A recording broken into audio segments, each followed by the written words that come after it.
Hey everyone, this is Pete, and welcome back to Atari ST A to Z, a series of short playthroughs of Atari ST games, some which I grew up with and some which are new to me. Today is one of the latter. Today we're looking at Deja Vu, which was a 1987 release for Atari ST from Mindscape and Icom Simulations. It was originally released in 1985 as the first of the MacVenture series. The original Mac version was presented in monochrome, but the Atari ST version was one of several ports of the game that introduced colour graphics. The game is an homage to 1940s hard-boiled detective stories and casts players in the role of one Theodore Ace Harding as he attempts to uncover the truth of his lost identity. Like many of the other MacVentures, Deja Vu also went beyond the realm of home computers. Notably, it went to Nintendo Entertainment System in 1990 and Game Boy Color in 1999, and has seen several re-releases and remakes for Windows PCs over the years. It even saw a modern console release for PlayStation 4 and Xbox One as part of Abstraction Games' 8-bit adventure anthology Volume 1. These versions were based on the slightly cut down NES versions rather than the original home computer versions though. Today we're all about the Atari ST though, so let's go play Deja Vu. Okay, here we are with Deja Vu, another AtariVenture. It's like I've said in the previous AtariVentures we've looked at, Uninvited and Shadowgate. These were rebranded from MacAdventures to AtariVentures for their Atari ST release. Now the reason they were called MacVentures in the first place was because they were deliberately designed to make use of the Macintosh's standard system interface and conventions such as Windows icons, mouse and pointers, or whatever WIMP stands for. I've forgotten. Anyway, yes, so Deja Vu follows along in the same suit in that it uses the Atari ST's GEM interface. You got these pull down menus at the top here where you can sort of check some information about the game itself, who originally made it, and who was responsible for the Atari conversion. Todd Squires, once again, he was one of the original creators. And yeah, as you can see, the basic interface of this is the same as the other AtariVentures we've seen. So you've got inventory window up here, which is where all the items you're carrying appears, and you can freely resize this as you see fit and move it around the screen and so on. Oh, sorry, I've got a very itchy nose today. We've got a text window down at the bottom here. We've got a first-person view of the action here with color graphics in this one. The Mac one only had black and white. You've got a self button up here for using items on yourself, and you've got an indication of the exits here. So this is basically an early example of a point and click adventure, but it's sort of got elements of text adventures in there as well. You don't have to type things in this, but most of the action unfolds as text in this window down here rather than necessarily action on the screen up here. So let's begin. Now, because these adventures tend to be quite difficult and quite fond of killing you off, I'm not going to make any promises as to how far we're going to get with this at all. It's not going to be a full playthrough in all likelihood. We're just going to have a little explore and see what we can see. And if you like the look of it, you can pick up one of those many other versions that I mentioned at the start, or indeed give this version a go, which is relatively easy to find.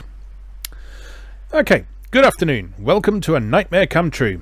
You're waking from a stupor that feels like a chronic hangover after a week in Vegas. There's a throbbing bump on the back of your head, big enough to make your hat size look like an Olympic record. You notice your right palm is covered with dried blood, but you neither see nor feel any open wounds on your body. On your left forearm, you feel a sharp pain under the shirt sleeve. Rolling up the sleeve, you discover what looks like a fresh needle mark. Have I been injected with something, you wonder? And you realise, I? Who am I? You can't remember! As you come out of the fog, you are able to make out your surroundings. You have no idea where you are and why you're here. You have no memory whatsoever. Alright, well, we appear to be in a bathroom stall. There seems to be a coat here, so let's have a look at the coat. Now, the way interacting works in this is you can click on something to highlight it and then click on one of these verbs up here to do something with it. It's a grey trench coat that matches your trousers and probably your taste. You can also double click on things to take a default action with them. So in the case of most things it'll be examine it in the case of this coat, but for doors it'll be things like open and so on. So that's a quick way of being able to do things. It's a full roll of toilet paper. It adds a civilized touch to these barbaric surroundings. Now, if you can take something, you can click and drag it and just pop it into your inventory. Please don't try to remove the toilet paper. Be more considerate of your fellow human beings.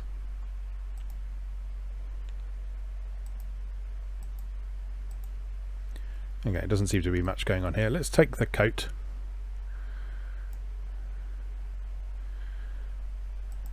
Can we open the coat?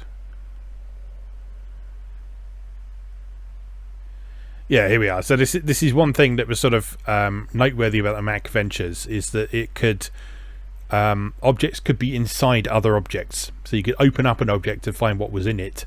So you see we've got a whole separate window here for our trench coat with these things, which are quarters. This looks like a lighter. It's a gold-plated lighter with the initials JS on the side. Some cigarettes. And a wallet. Oh no, handkerchief, beg your pardon. It's a handkerchief with the initials JS embroidered in the corner. The trench coat is now closed. It's a shoulder holster made of the finest imitation leather. That looks like something we should take as well. You put the holster over your shoulder and are now holding the gun. Let's make that window a bit bigger just so we can access everything a little bit more easily.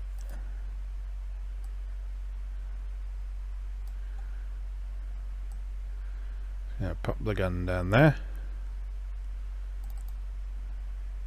It's a 38 special. Go ahead and make your day. Anything else in here? No, that's just the door. The stall door is now open. We can then double click on the exit to go through it. You're in the washroom. From the looks of it, you figure the janitors must be on strike. I'm just going to see if I can save my game. Some of these games you need a separate disc to do that, and other ones you can save on the actual game disc. So let's just have a go. Just call it Pete.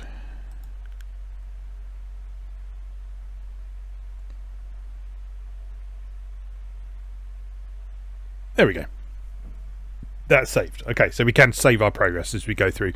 And it is very much a good idea to do that in these games. Because, as I say, they're quite fond of killing you off. Right, what's going on with the mirror? You see yourself reflected in the mirror. The face stares back at you as though it belonged to a stranger. You again realise with horror that you can't remember who you are.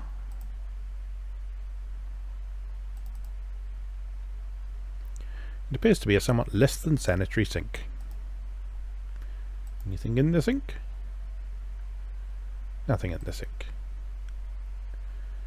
Doesn't seem to be much else going on in here.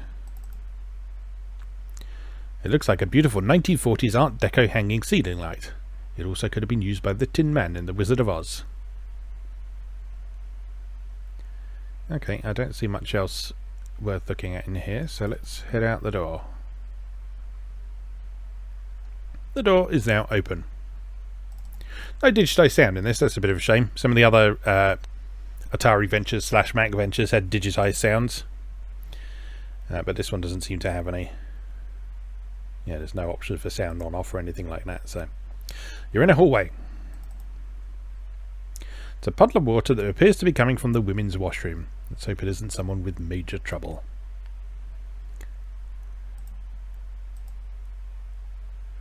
It's a door leading to the women's washroom.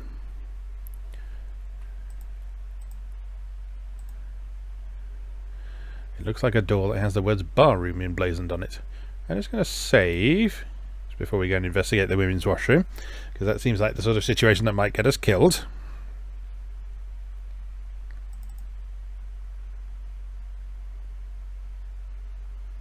The door is now open.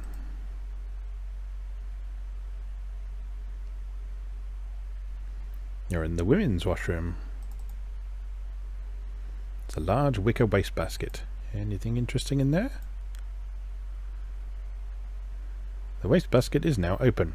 You feel very dazed. You better do something about it. Your memory loss is making you feel weary. You feel like you've been up for many days without any sleep, only worse. So yeah, that's the other thing. A lot of these games have a time limit on them as well. In this case, it looks like whatever you've been injected with is slowly killing you, which is nice. Stall entrance is now open.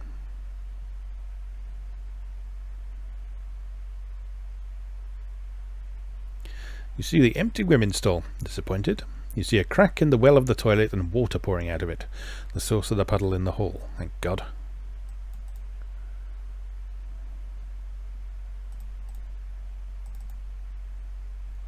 It's a puddle of water that appears to be originating from the toilet.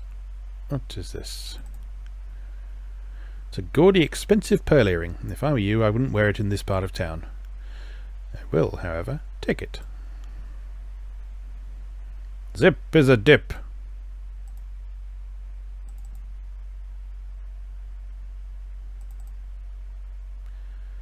It's a full roll of toilet paper, the second full roll you've seen thus far. You wonder if the people that frequent this place ever use the stuff. The toilet has a fresh crack in the back. The water slowly leaks from it, causing a trail that leads out into the hallway.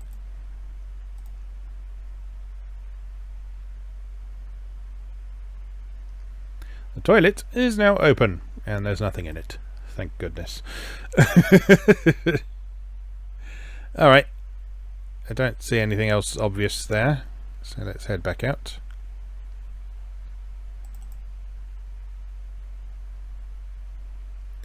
And let's save.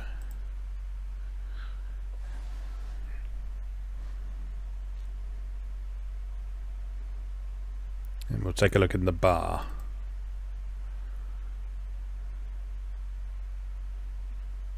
The door is now open.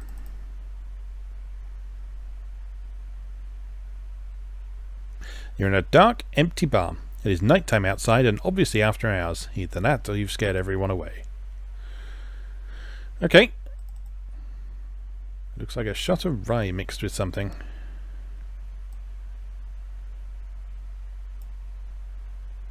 Might come in useful, you never know. So we've got some stairs up. A window out there. Through the window you see an empty street with no one in sight, unless you look hard enough.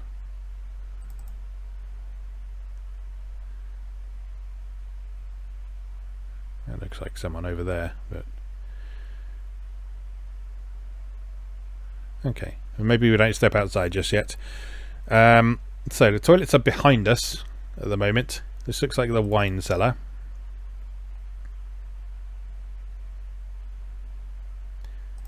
The door is now open.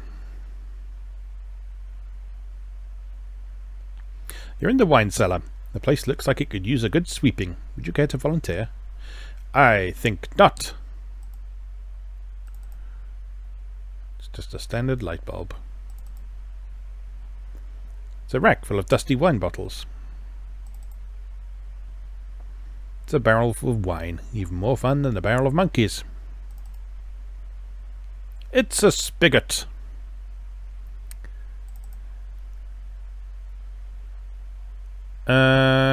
Nothing springs immediately to mind here. Let's have a look upstairs.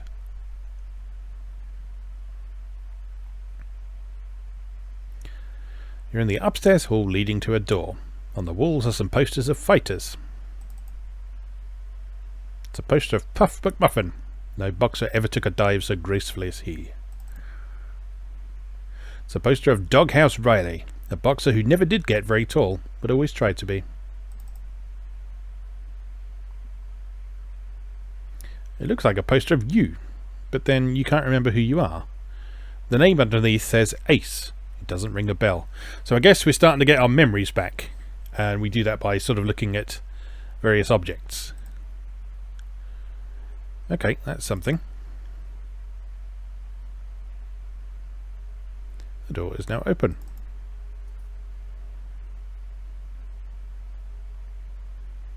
You're in what looks like a reception room or secretary's office. You detect the odour of cheap perfume still lingering in the air. Looks like a phone. It's a typewriter. For those who are literate, it is a handy tool. For those who aren't, it's a time waster. I suggest you move along. It's a small desk lamp, though it could be used on big desks too.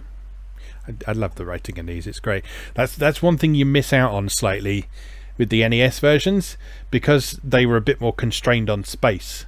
They couldn't fit as much text into them, so a lot of the wittiness of the original home computer versions is a bit lost in the NES versions. It's an everyday run-of-the-mill desk. There's a drawer on the other side. Well then. The desk is now open, and there's a thing in the desk. It looks like a standard legal size envelope. Open it. The envelope is now open. It is a bill from Dr. Brody's pharmacy. The bill is made out to Joe's bar. The items on the bill are as follows: 1 syringe, 2 50cc diethyltrimine, 2 50cc bisodiumitis, 10 50cc sodium pentothal. There's also an address on the bill for Dr. Brody's pharmacy, 934 West Sherman, Chicago, Illinois. That looks important, so let's take that with us.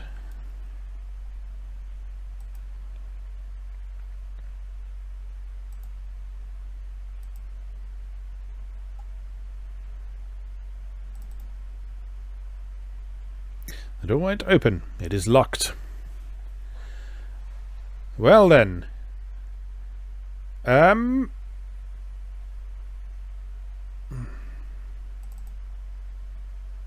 the window you see nothing unusual. The window cannot be opened.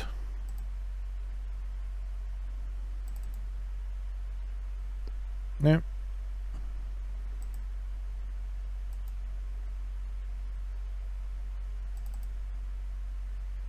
Without any typing paper around, all you're doing is punching scars into the paper.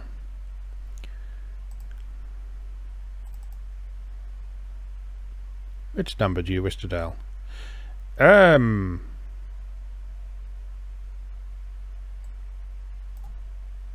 don't know. I don't know any phone numbers. There wasn't one on this, was there? Oops.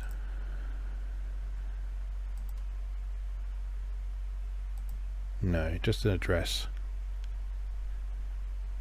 Okay, well, let's head on out for now. Just going to save again. I feel like we made a little bit of progress there.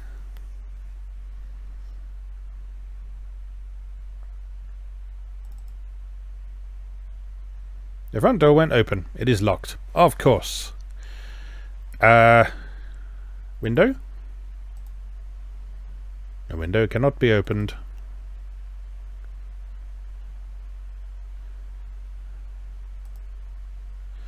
Well, this is a pickle, isn't it?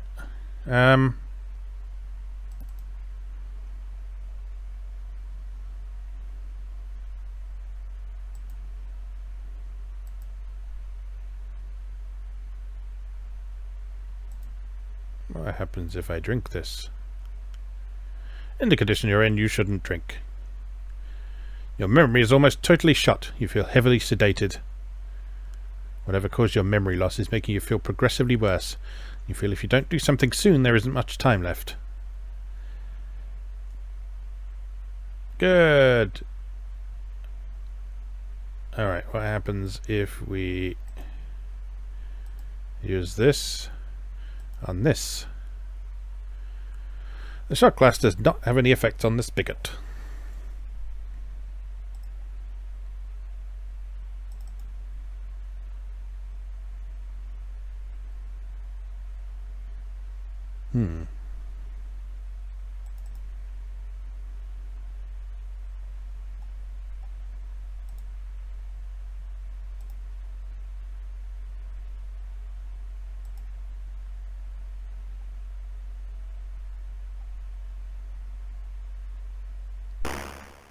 Blam! Your aim is not as good as it could be. It seems you have missed. Good.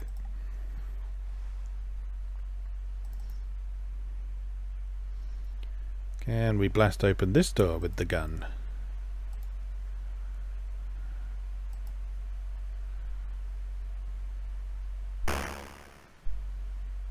The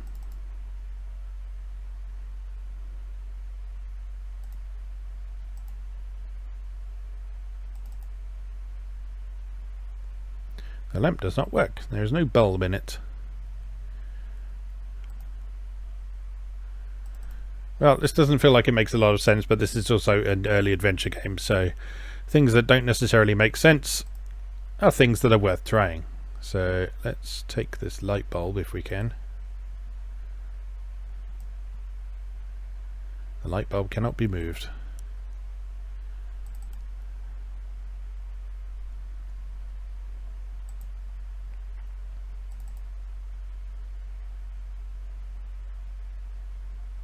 Wine gushes out of the spigot and onto your shoes.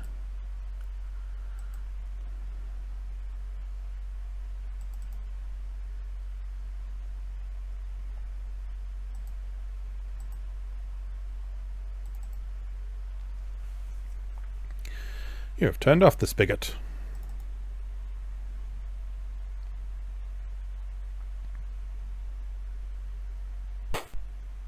Socko! The barrel of wine is undamaged. Okay, running out of ideas here.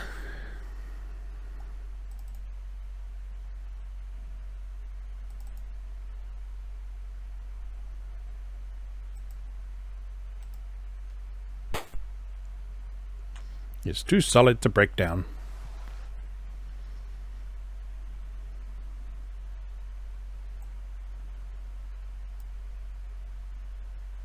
You cannot move the typewriter.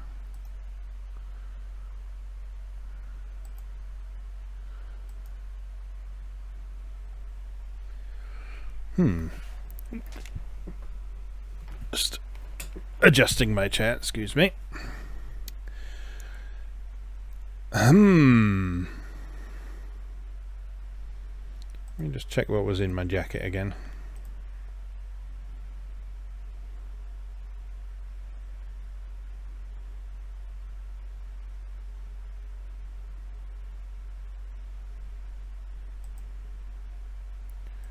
Bunch of quarters.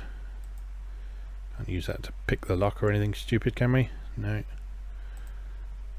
Burn the door down.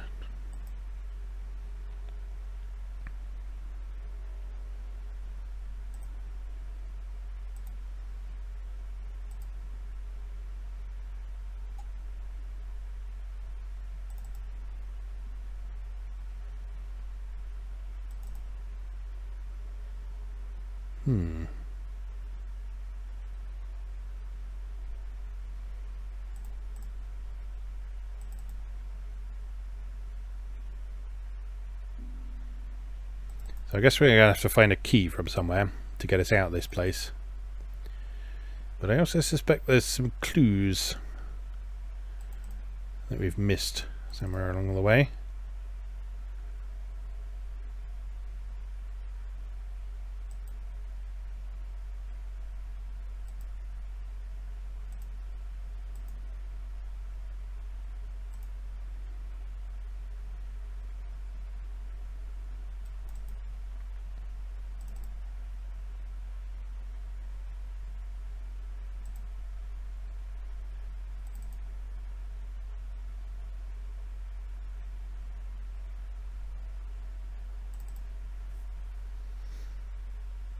Couldn't see anything else obvious in here.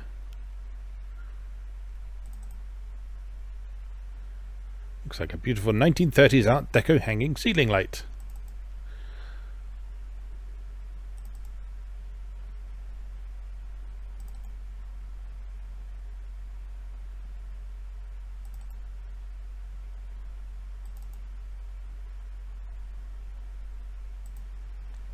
Is there anything in this sink?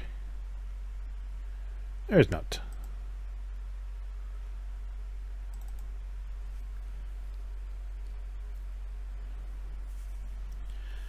There's that. There should be something important about this toilet.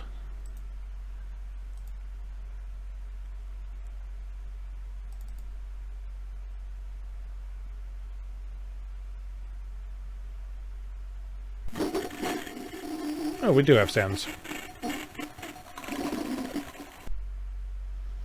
The toilet flushes away.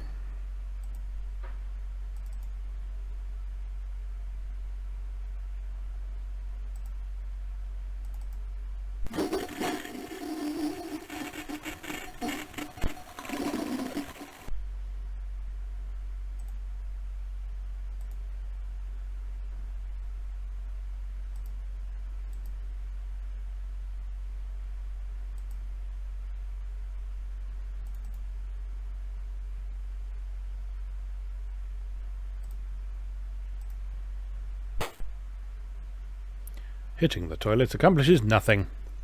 Well, sometimes you've just got to hit a toilet. That pearl earring looks very much like a key.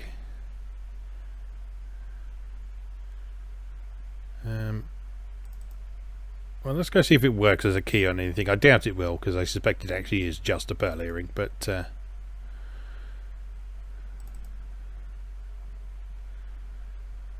well, let's see if it works on the front door first of all.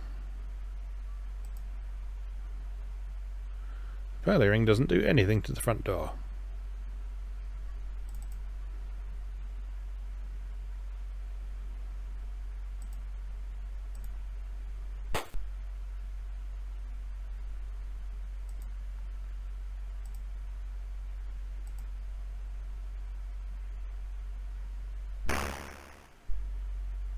You just blew away the window.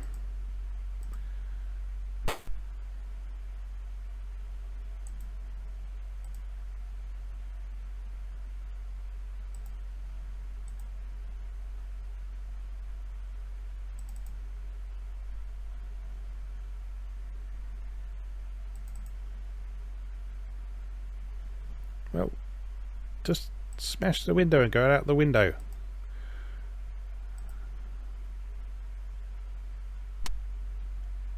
Click. That seems bad. We probably need those bullets for something, don't we?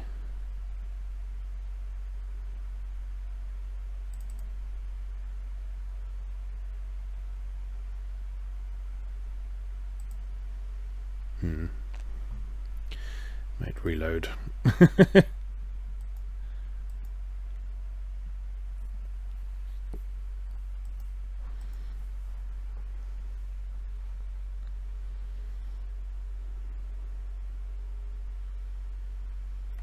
Right, so I don't think we've achieved anything since they made this save, because we've got the same items. Let's go upstairs again.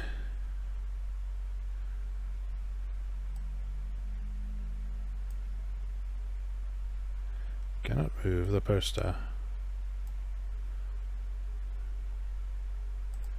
Is there anything behind these posters?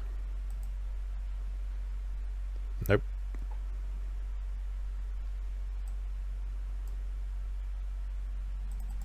Okay, fair enough.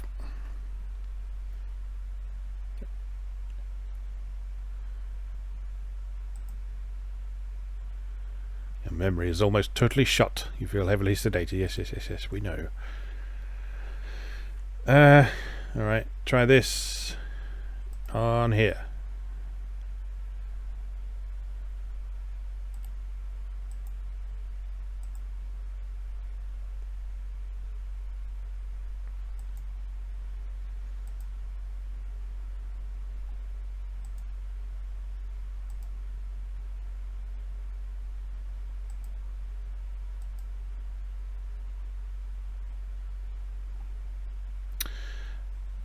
Well, I'm confused.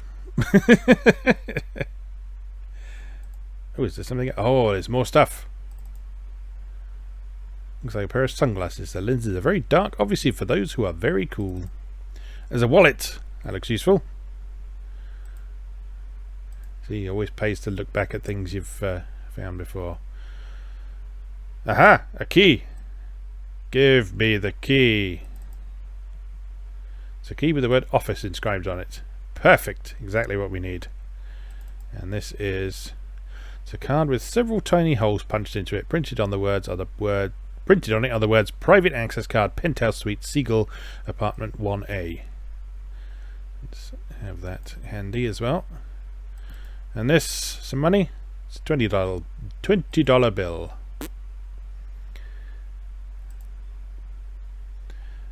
Alright. Progress.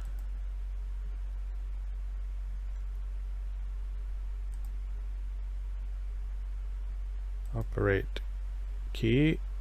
Oops. On door. The door is now unlocked. Hooray! We solved the puzzle. Of sorts. Solution to puzzle involved checking your pockets more thoroughly.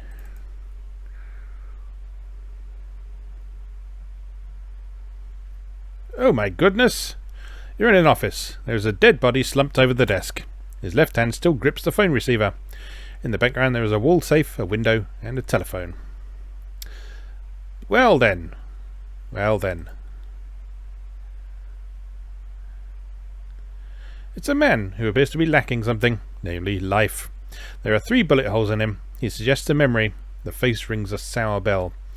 You feel as though you should be able to recall who it is, but your memory fails you.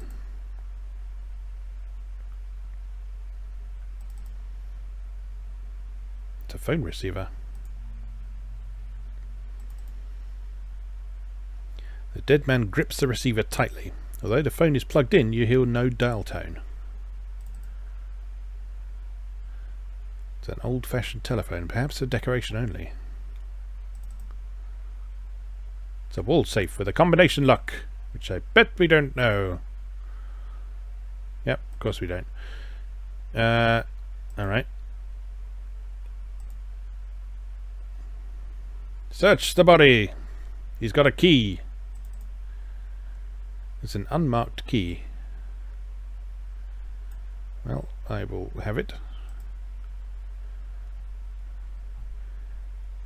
Anything in the desk?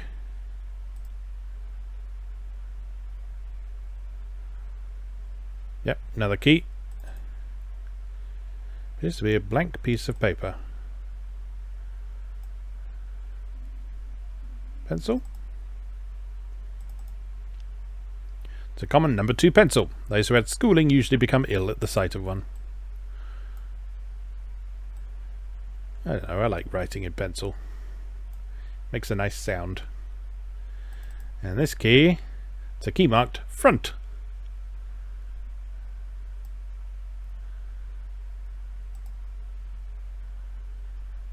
Okay, well,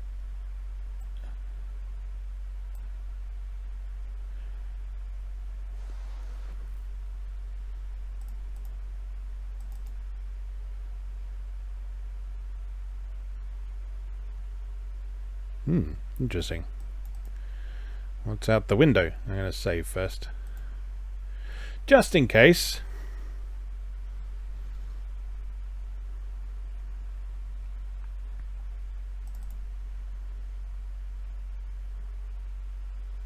You leap out the window and die. The end. You're on a fire escape. You know how it works, don't you? When there's a fire, you use it to escape. Alright. Let's have a look up. You're standing on the 3rd floor fire escape. You have a breathtaking view of the alley below.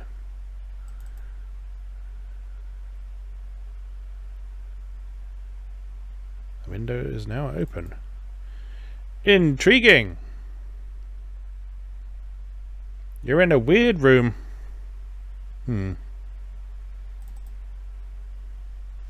It almost looks like an electric chair, but it has no power supply leading to it. It has restraints for the arms and head. Perhaps it's a dentist chair. Perhaps it's a wicker wastebasket. Can you say wicker wastebasket 3 times fast? Wicker wastebasket, wicker wastebasket, wicker wastebasket. Good. Open. That's a syringe, that is.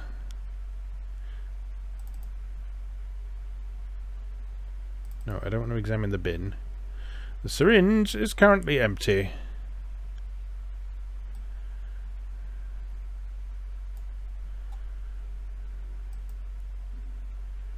And it looks like we have some more drugs over here.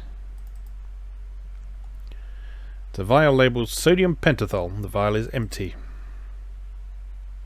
The vial labeled medrazine. The vial labeled diethyltrimine. The vial is empty. Sodium pentothal is truth serum, I think.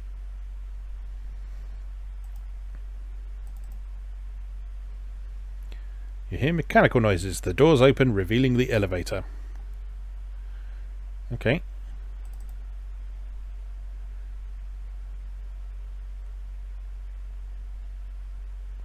You're inside an elevator. You see the doors close and open. You push the button for the floor where you already are at. You went nowhere. You feel the elevator move down. It stops and the door opens.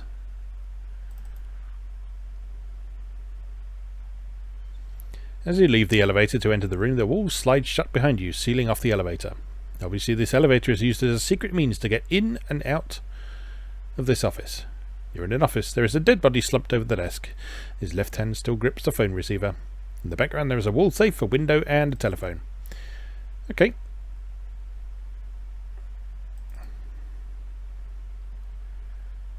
Let's investigate that again.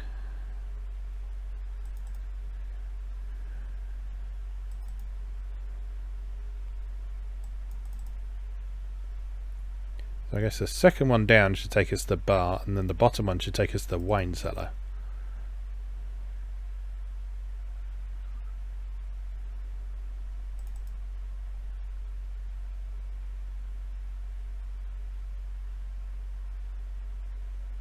Interesting. You're in a casino. There is nobody around. Do you think your sudden presence may have something to do with it? The roulette wheel sets your mind spinning. Could it be that you've encountered this object more than once? It's a craps table. It's a slot machine. Want to try your luck?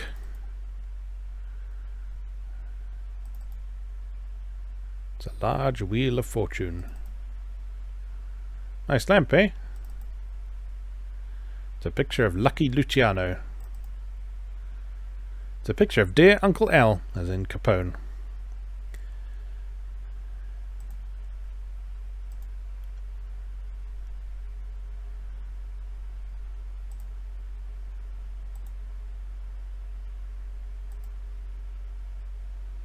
The slot machine clangs away, the wheels spin, the excitement builds. You come up a loser. Maybe gambling doesn't pay.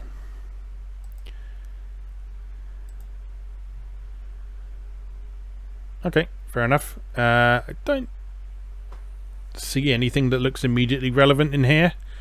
Nothing sort of stands out as a movable object. But it does give us a bit of context. That Joe's Bar has some shady dealings.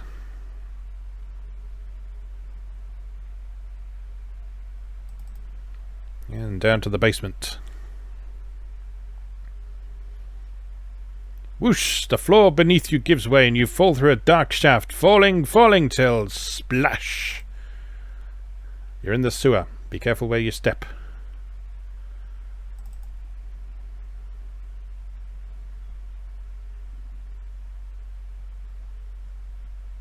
You're in the sewer.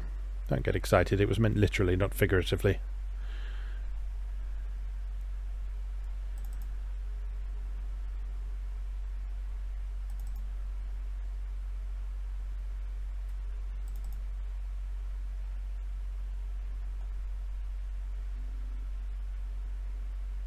Great Scott! Your way is blocked by a ferocious sewer alligator. It is heading straight for you. It looks hungry. Think fast. Run. Crunch! You've just been snapped in two by the powerful jaws of the alligator. Your lunch meat now. At least it was quick. It would be interesting to see if you'll agree with the gator's stomach. Personally, I doubt it, but we can't wait that long. Luckily, you can start again.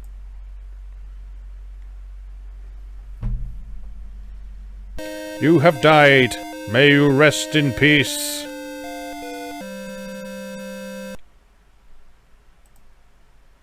You have lost. Would you like to play again? Yeah, let's have another look. I feel like we shouldn't fall into the sewers.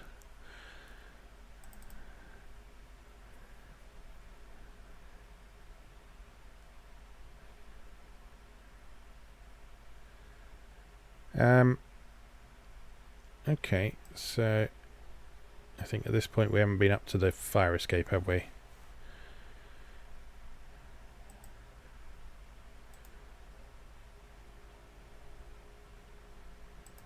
Got all the stuff at the desk.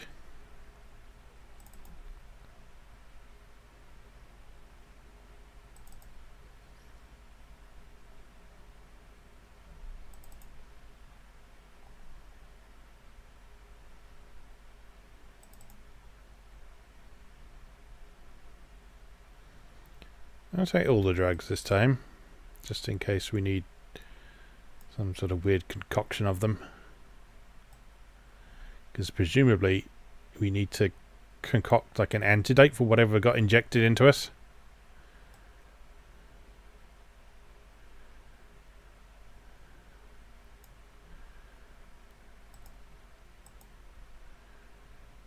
And then a syringe out of that. Oops. Oh, gotta be pixel perfect dragging that. There we go.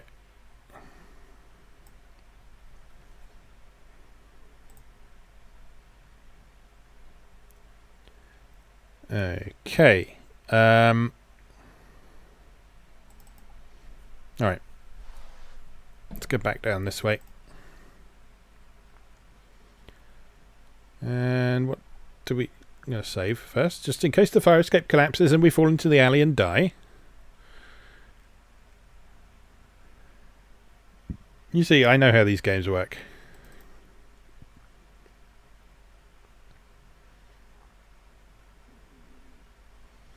You're in an alley that leads out to the street. Okay, so there's a way into the sewers, I guess. Yeah, let's not go down there.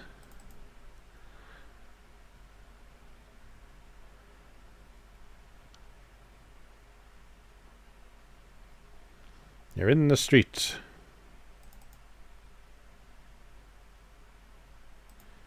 Right, so this key should open that door. So we should now just be able to come and go from there as we please.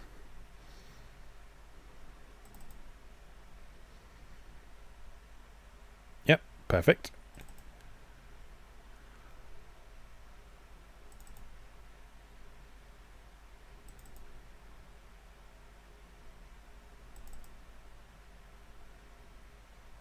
I wonder if any of these keys work on the...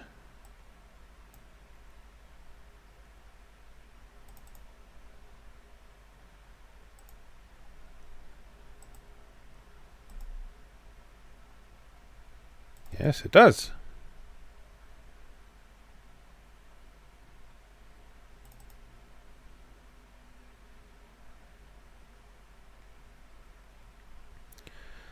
You see nothing unusual about the plush interior of the Mercedes-Benz. There may be objects in the glove compartment, but probably no gloves.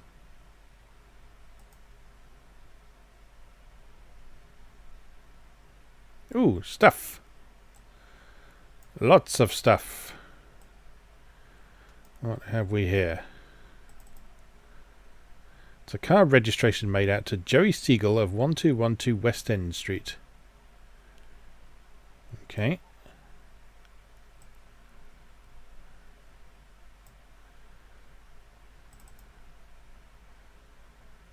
It's a street map with a special route outlined in ink.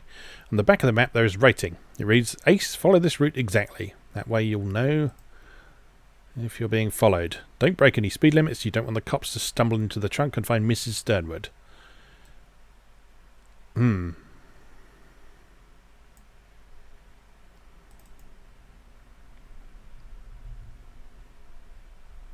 It's a snapshot of a woman. You feel as though you should recognise this broad, and broad she is, about £400 worth.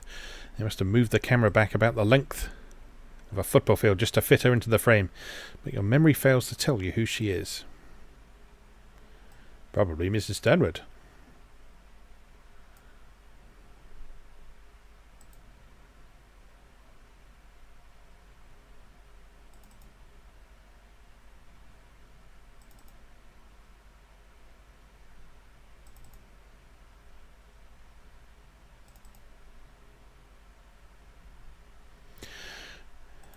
Right.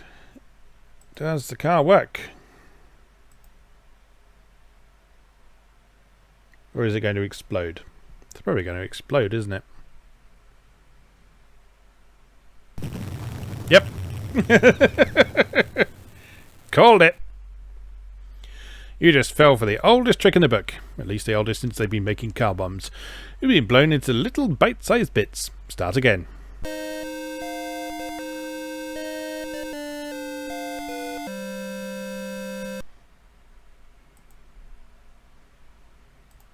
Alright, one more try. Next death, we'll call it a day.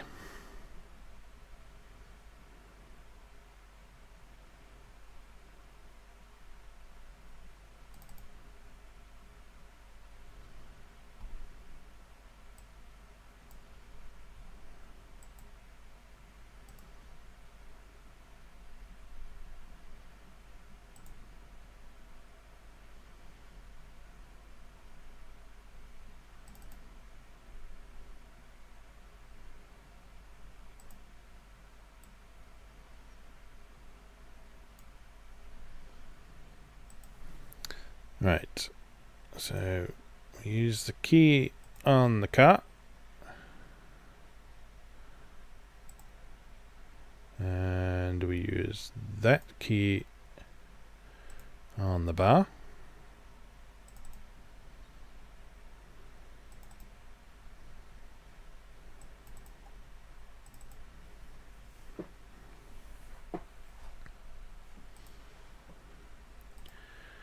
Open this up.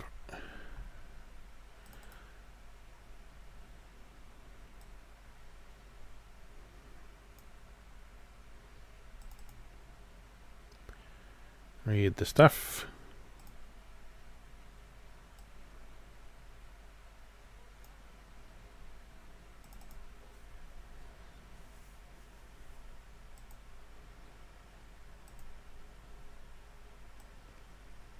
Take the stuff.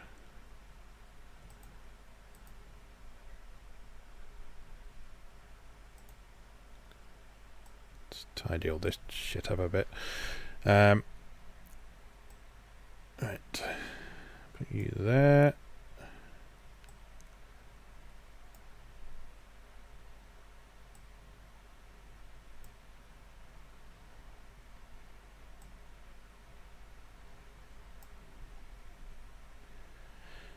Okay.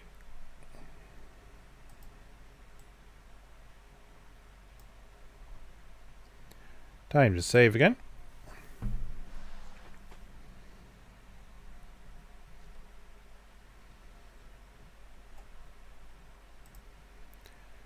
Let's pop the hood.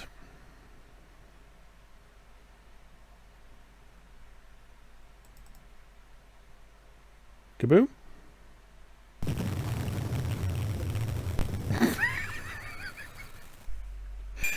I knew it. I knew it. Oh dear. Well, okay. We've been going for like 50 minutes there, and that's given us a good idea of how that goes. I like that though. I mean, I've enjoyed all of these AtariVentures that I've tried so far. This one, I feel, is the one that's been easiest to make progress in so far. Because both Shadowgate and Uninvited are very keen to kill you off right from the beginning, whereas it feels this one gives you a bit of a kind of gentler introduction to what's going on before letting you loose into places that will kill you repeatedly, as we can see like that. But yeah, certainly very intriguing story, just as well written as the other ones. I do like the text in these. And yeah, so if you're into the way the AtariVentures do things and you haven't tried this one yet, give it a go. Seems very good. There's a sequel to this as well, which I believe is also available for Atari ST. Deja Vu Lost in Las Vegas, I think the second one's called. Well, as I say, there's a multitude of ways to play all of the old MacVentures on various platforms today. But bear in mind that the most modern re-releases are based on the NES version, so although you get nice features like music, you don't get quite the same flavour text as well, which is a bit of a shame. So it'd be nice if someone sort of combined the two together and brought in some music and kept the text of the original. But I don't think there's any releases that sort of combine those those things. There might be. I'm sure someone will correct me in the comments if that is the case. Anyway, we'll leave that there for today. That was Deja Vu for Atari ST. As always, thank you very much for watching, and I'll see you again next time.